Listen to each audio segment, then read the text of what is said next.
Hey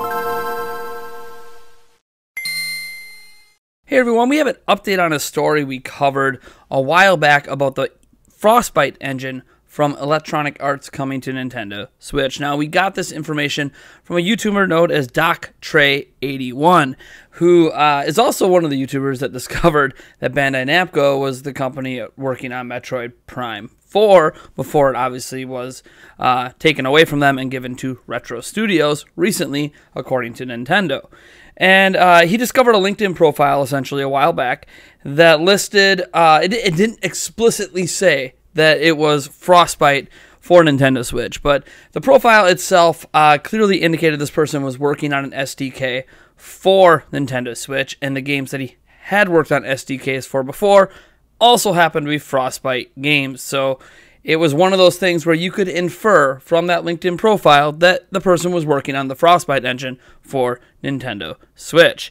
Now, what happened, and this happened back when he did the Bandai Namco thing as well, when he discovered a LinkedIn profile that talked about making the Metroid game and all that, that the profile's been updated. The profile's been updated now with the mention of Nintendo Switch eliminated from the one sentence, and now it just says platforms. Yeah.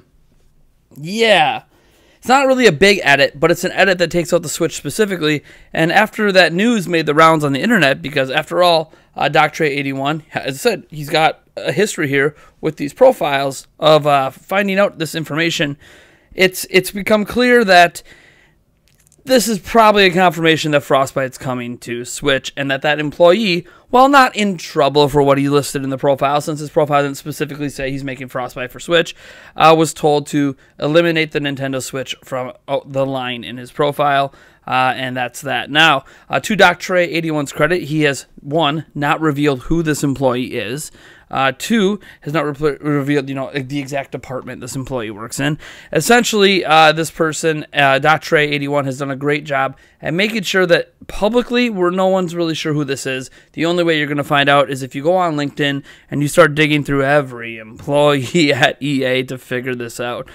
Good luck with that. I know I tried to do it to confirm this, and was not successful after looking at over 100 different employee profiles. So I decided, you know what, DocTray81 has a reputation of being right with this stuff, so I'm just going to trust him. So again, he is the source on this, but yeah, Frostbite coming to Switch definitely seems like it's practically a for sure thing. And the reason that's a big deal is because essentially every single EA game runs on Frostbite, whether it's from studios like BioWare, Dragon Age 2 probably runs on it, whether it's like their studios that make Madden and NBA Live, they use it, whether it's a studio that's working on a Star Wars game or Battlefield 5, they all use Frostbite. It is an engine they now use across the board. They used to use a different engine before, and some games use Frostbite, but now like everything uses Frostbite. Now, we could debate whether or not Frostbite's a good engine or not. I think that's an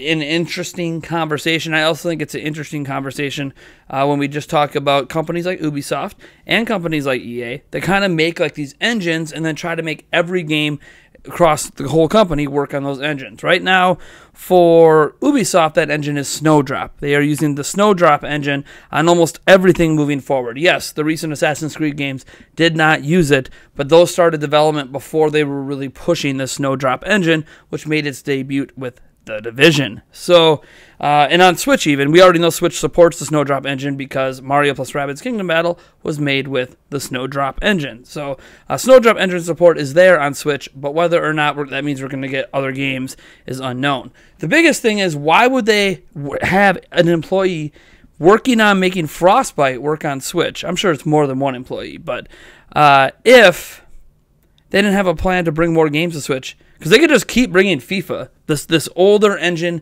FIFA game. They could just keep releasing that every year with roster updates. I mean, that's what they do half the time anyways. But if you're going to bring the Frostbite engine over to Switch, this must mean a few things. One, you probably want to bring a more modernized version of FIFA. That's fine. And two, you probably are looking to bring other games to the platform, and you need that platform to be able to run Frostbite. Now, before someone says, well, Switch can't run Frostbite, I actually saw that comment last time I talked about this. Frostbite runs on mobile phones. It can run on Switch. The question is, it running on Switch, what does that mean for what EA games we could expect in the future?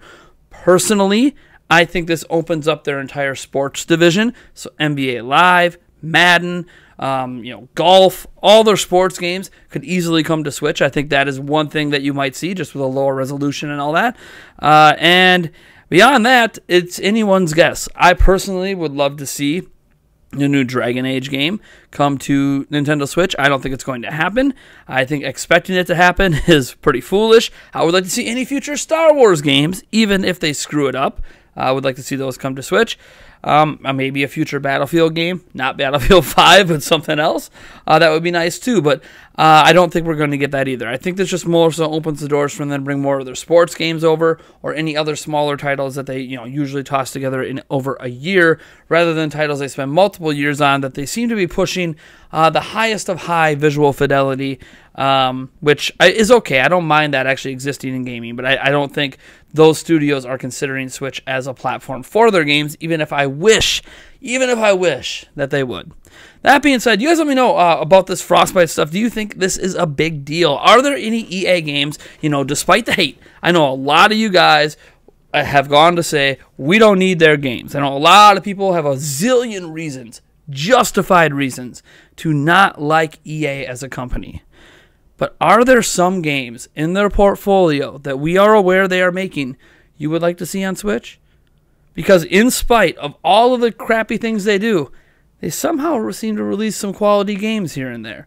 I think the most recent game that most people consider to be quality was A Way Out. Now, granted, they didn't make it, but they paid for it, and that didn't have all the microtransactions and loot boxes. Anthem is kind of that big one coming out now, or coming out very soon anyways. They just did the beta, and for the most part, it seems if people were actually able to play the beta, they enjoyed it, but there was a lot of server issues, and people not like, that's the whole point of a beta. They're trying to sort all that stuff out. The question is, when the game launches, is it going to be just as big of a mess as the beta was? I hope not, but because I really actually want to see, forget all the server connection issues, forget the getting disconnected in the middle of gameplay or whatever. When the game is working, is it good? And I don't know that we're really going to be able to determine that for quite some time. But they claim there's going to be no microtransactions and loot boxes in Anthem. We'll see. That being said, you guys let me know what you think about all of this down in the comments below. Be sure to enter our Nintendo Switch Super Smash Bros. Ultimate giveaway through the Gleam.io link. It's absolutely free to enter. All that's required is that you just subscribe to the channel. And if you made it this far in the video, why not subscribe anyways? You shouldn't need a giveaway to convince you, right? Right? Nah, you don't need that. Why don't you hit that bell icon? That's not part of the giveaway, so hit that. Maybe YouTube will send you notifications on my videos. Maybe. It's not even for sure they're going to do that, but it's a thing that happens. It exists. I love all of you guys. Seriously. Sorry for the delay in videos today. I have 4 other videos in the works. We'll see how many get out tonight. But thanks for tuning in, and I'll catch you in the next one.